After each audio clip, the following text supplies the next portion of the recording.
WhatsApp guys, मेरे YouTube channel पर आपका स्वागत है। आशा है ये कंटेंट आपको पसंद आएगा। ये जानकर आपको सुखद आश्चर्य होगा कि खूबसूरत शहर इक्वाडोर विश्व का पहला यूनेस्को सांस्कृतिक धरोहर शहर है। इतना कुछ जानने को है और इक्वाडोर के बारे में कई रोचक तथ्य हैं। इसकी संस्कृति, इतिहास और भोजन। अगर आप इक्वाडोर के बारे में कुछ जानकारी ढूंढ रहे हैं तो आप बिल्कुल सही जगह पर आए हैं। इक्वाडोर एक ऐसा देश है जिसे देखना और उसके बारे में जानना ज़रूरी है। यात्रा से पहले इक्वाडोर के बारे में कुछ रोचक तथ्य यहाँ पे बताए गए हैं।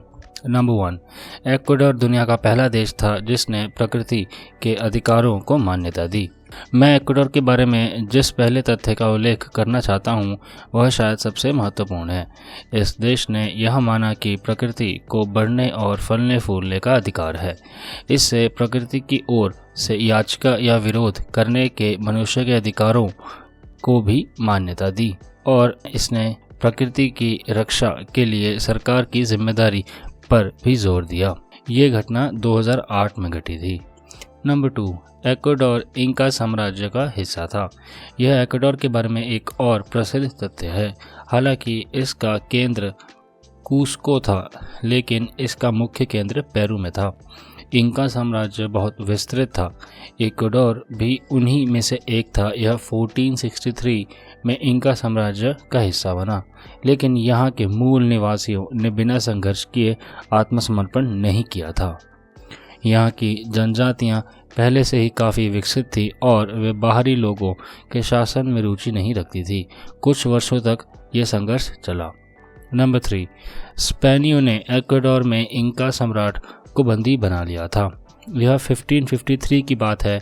नए सम्राट आताहुआल्पा विक्टर ने इंका गृह युद्ध में अपने परिवार के कई सदस्यों की हत्या कर दी थी। फिरौती के लिए एक कमरा चांदी और सोने से भर दिया गया था, लेकिन उसे रिहा नहीं किया गया। स्पेनियों ने एक दिखावटी मुकदमा चलाया और फिर उसे फांसी दे दी। इसके बाद शेष इंका साम्राज्य का पतन हो गया। 2 साल के युद्ध के बाद इक्वाडोर ने 1822 में स्वतंत्रता हासिल कर ली। नंबर 4, अमेज़न और चियापास के लोगों ने इंका और स्पेनिश दोनों शासनों का विरोध किया था। नतीजन वे 21वीं सदी तक अपनी भाषा और संस्कृति को बरकरार रख सके। अपने अमेज़न के बारे में तो सुना ही होगा, लेकिन चियापास के बारे में वे इक्वाडोर के उत्तरी तट पर स्थित वर्षावनी में और उसके आसपास रहते हैं। नंबर 5, भूमध्य रेखा इक्वाडोर से होकर गुजरती है। इक्वाडोर के बारे में एक रोचक तथ्य जो ज़्यादातर लोग जानते हैं, यह इक्वाडोर के बारे में एक बहुत ही स्पष्ट तथ्य है। लेकिन हाँ, अगर आपको नहीं पता था तो भूमध्य रेखा व्यावहारिक रूप से देश के 2 भागों में बांटती हैं।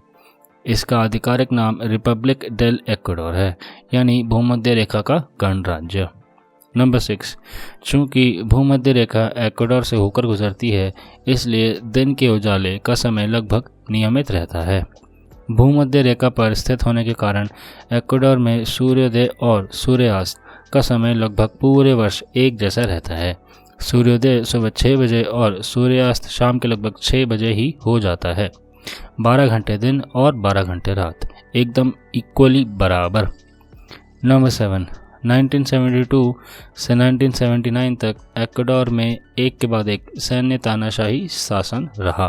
1972 में जनरल गुइलेर्मो रोड्रिगेज के नेतृत्व में एक सैन्य तख्तापलट हुआ, जिसने 5 बार के राष्ट्रपति वेलास्को इबारा को सत्ता से हटा दिया। फिर 1976 में एडमिरल अल्फ्रेडो पोवेदा के नेतृत्व में एक सैन्य जुटा सत्ता में आई। इसने पिछली सैन्य जुंटा को हटा दिया। अगली जुंटा ने आने से पहले एक कर्नल के लोकतांत्रिक चुनावों का प्रस्ताव रखा, जिसमें रोडेल्स अगुइलेरा ने इक्वाडोर के अब तक के किसी भी चुनाव में सबसे अधिक वोट प्राप्त किए। नंबर 8, इक्वाडोर में प्रति वर्ग किलोमीटर जैव विविधता किसी भी अन्य देश से अधिक है। यह इक्वाडोर के बारे में एक रोचक तथ्य है। यहाँ असंख्य प्रजातियाँ पाई जाती हैं। यह दुनिया के 17 सबसे अधिक जैव विविधता वाले देशों में से एक है। हालांकि जैव विविधता के घनत्व के मामले में यह दुनिया में सबसे आगे है। हम केवल हज़ारों पक्षी प्रजातियों की बात कर रहे हैं, जो विश्व की कुल पक्षी प्रजातियों का 15% है। यहाँ कई स्थानिक प्रजातियाँ भी हैं। अकेले गैलापागोस में 38 प्रजातियाँ हैं। साथ ही इक्वाडोर में 106 सरीसृप और 138 उभयचर भी स्थानिक हैं। नंबर 9, गैलापागोस द्वीप समूह इक्वाडोर में ही स्थित है। जी हाँ, गैलापागोस ये प्रशांत महासागर में इक्वाडोर की मुख्य भूमि से लगभग 1000 किलोमीटर पश्चिम में स्थित है। ये जैव विविधता से भरपूर द्वीप अपनी स्थानिक प्रजातियों के लिए बेहद प्रसिद्ध है, जैसे कि गैलापागोस स्थलीय इगुआना, गैलापागोस पेंगुइन और सबसे बड़ा जीवित कछुआ गैलापागोस का कछुआ। यह तो बस कुछ ही उदाहरण हैं। नंबर 10, चार्ल्स डार्विन ने गैलापागोस में अपने विकासवाद के सिद्धांत का प्रतिपादन किया था। इक्वाडोर के बारे में सबसे रोचक तथ्यों में से यह एक है। गैलापागोस द्वीप समूह में रहने वाली विभिन्न प्रकार की फिंच चिड़ियों को देखकर डार्विन को उस समय एक महत्वपूर्ण विचार आया, जब उन्होंने देखा कि उनकी चोंचें उनके भोजन या उनके द्वारा चुने गए द्वीप के अनुसार अनुकूलित थीं। कुछ वर्षों बाद डार्विन ने अपने सिद्धांत को पूर्ण रूप से सिद्ध कर लिया। नंबर 11, क्वेटो दुनिया की दूसरी सबसे ऊंची राजधानी है। यह इक्वाडोर के बारे में मेरे मन पसंदीदा रोचक तथ्यों में से एक है। जी हाँ, यह इक्वाडोर जाने से पहले योग्य एक रोचक तथ्य है। समुद्र तल से 9350 फीट की ऊंचाई पर स्थित यह काफ़ी ऊंचा है। यह न केवल इक्वाडोर की राजधानी है, बल्कि देश का सबसे बड़ा शहर भी है। दुनिया की सबसे ऊंची राजधानी लापाज है, लेकिन क्वेटो की एक और खासियत है जो लापाज में भी नहीं है, और वह है भूमध्य रेखा के सबसे करीब स्थित राजधानी शहर होना। वाओ। नंबर 12, क्वेटो का ऐतिहासिक केंद्र अमेरिका के सबसे अच्छी तरह से संरक्षित केंद्रों में से एक है। सिर्फ इक्वाडोर में ही नहीं, सिर्फ दक्षिण अमेरिका में ही नहीं, बल्कि पूरे अमेरिका में यहाँ का ऐतिहासिक केंद्र लगभग अपरिवर्तित रहा है। वास्तव में यह इतना प्रभावशाली है कि पोलैंड के क्राकोव के साथ यह यूनेस्को द्वारा विश्व धरोहर स्थल घोषित किए जाने वाले पहले प्राचीन शहरों में से एक था। नंबर 13, और ठीक पास में राजधानी में एक बहुत ऊंचा ज्वालामुखी है। कोटोपैक्सी इक्वाडोर की दूसरी सबसे ऊंची चोटी हो सकती है, लेकिन यह दुनिया के सबसे ऊंचे ज्वालामुखी में से एक है। 19,347 फीट की ऊंचाई के साथ यह देखने में भी शानदार लगता है, जैसे इक्वाडोर का फूजी पर्वत। पिछले 50 वर्षों में यह 50 से अधिक बार फट चुका है। गणित के शौकीनों के लिए यह प्रतिवर्ष 1 से अधिक विस्फोट करता है। नंबर 14, माउंट चिम्बोराजी इक्वाडोर का सबसे ऊंचा पर्वत है। इसका शिखर समुद्र तल से 20,560 फीट ऊपर है, लेकिन पृथ्वी की आकृति के कारण, जो गोलाकार नहीं बल्कि चपटी गोलाकार है, और भूमध्य रेखा पर स्थित होने के कारण पृथ्वी के सबसे चौड़े हिस्से पर होने की वजह से चिम्बोराजो का शिखर पृथ्वी के केंद्र से सबसे दूर स्थित है। यह इक्वाडोर के बारे में एक अनोखा तथ्य है। नंबर 15, इक्वाडोर केले का बेताज समर्थक है। इक्वाडोर के बारे में मेरा ये एक मन पसंदीदा तथ्य है। वैसे यह कहना ज़्यादा सही होगा कि इक्वाडोर केले के निर्यात में बेताज है। दरअसल यह दुनिया का सबसे बड़ा केला निर्यातक देश है। संभावना है कि आप जो केला अभी खा रहे हैं वो इक्वाडोर का हो। ऐसा भी ना हो, लेकिन इस बात की भी काफ़ी संभावना है कि यह इक्वाडोर गणराज्य का ही हो। देश के निर्यात में केले का हिस्सा लगभग 15% है। नंबर 16, लेकिन इसके निर्यात का 40% हिस्सा कच्चे तेल का है, और इक्वाडोर के पास इसका बहुत बड़ा भंडार है। तेल देश की अर्थव्यवस्था का एक महत्वपूर्ण हिस्सा है। वे प्रतिदिन 5,20,000 बैरल तेल का उत्पादन करते हैं। इसका एक बड़ा हिस्सा अमेरिका को जाता है। तेल उद्योग की गतिविधियों और उसके प्रभाव के कारण ही इक्वाडोर ने प्रकृति के अधिकारों को मान्यता दी है। नंबर 17, इक्वाडोर की आधिकारिक भाषा स्पेनिश है। जी हाँ, एक्वाडोर के बारे में यह कोई चौंकाने वाला तथ्य नहीं है, लेकिन लगभग 93% आबादी वहाँ पे स्पेनिश भाषा बोलती है। हालांकि कई लोग अमेरिकी मूल निवासी भाषाएं भी बोलते हैं, जैसे कि क्वेचुआ, जो क्वेचुआ के लोगों की भाषा है।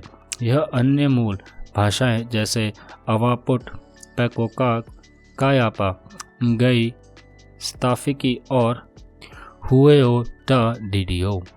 नंबर 18, एक्वाडोर में संगीत की राष्ट्रीय शैली पैसेलो है।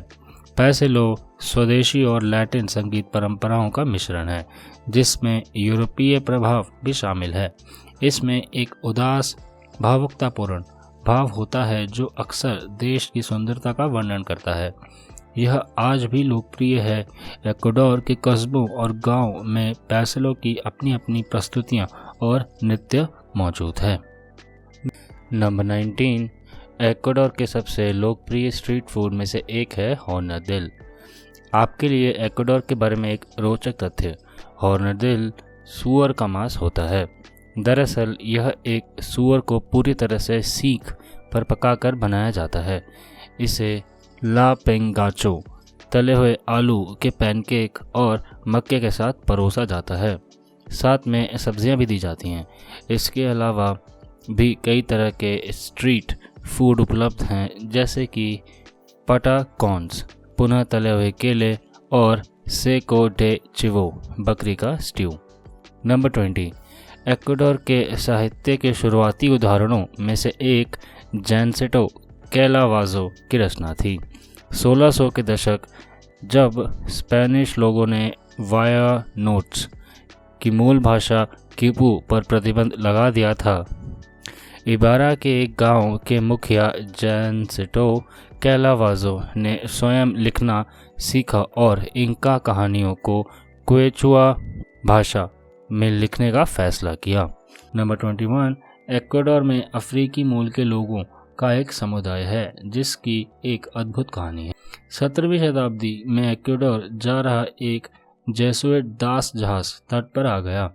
जहाज पर सवार जिन लोगों को गुलाम बनाकर ले जाया जा रहा था, वो एंटोन नामक एक सरदार के नेतृत्व में तैरकर किनारे पर पहुंचे और जंगल रास्ते भाग निकल पड़े। उन्होंने अपनी स्वतंत्रता बनाए रखी। उनके वंशज चोटा घाटी में रहते हैं, जो कार्ची, एस्मेराल्डास और इम्बाबुरा प्रांतों में फैली हुई है। नंबर 22, एक्वाडोर की आधिकारिक मुद्रा अमेरिकी डॉलर है। जी हाँ, भले ही यह अमेरिकी क्षेत्र नहीं है, एक्वाडोर की आधिकारिक मुद्रा वास्तव में अमेरिकी डॉलर है। 2000 में एक विधेयक पर हस्ताक्षर किए गए जिससे अमेरिकी डॉलर मुख्य मुद्रा बन गया।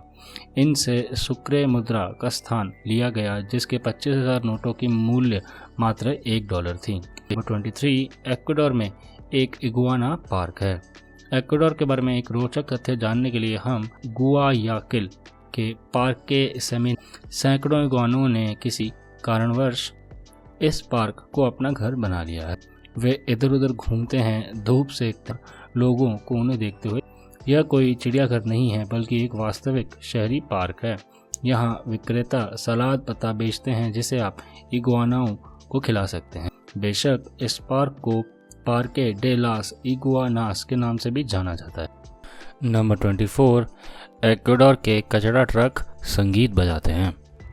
यह एक्वाडोर के उन रोचक तथ्यों में से है जिन्हें मैं जानना चाहता था। हाँ, वे गाने बजाते हैं, बिल्कुल पुराने ज़माने की आइसक्रीम ट्रकों की तरह, जो अगर सुबह 6 बजे आपको संगीत की आवाज़ से नींद खुल जाए तो आपको यह सोचने की ज़रूरत नहीं पड़ेगी कि कौन आइसक्रीम लेने आया है।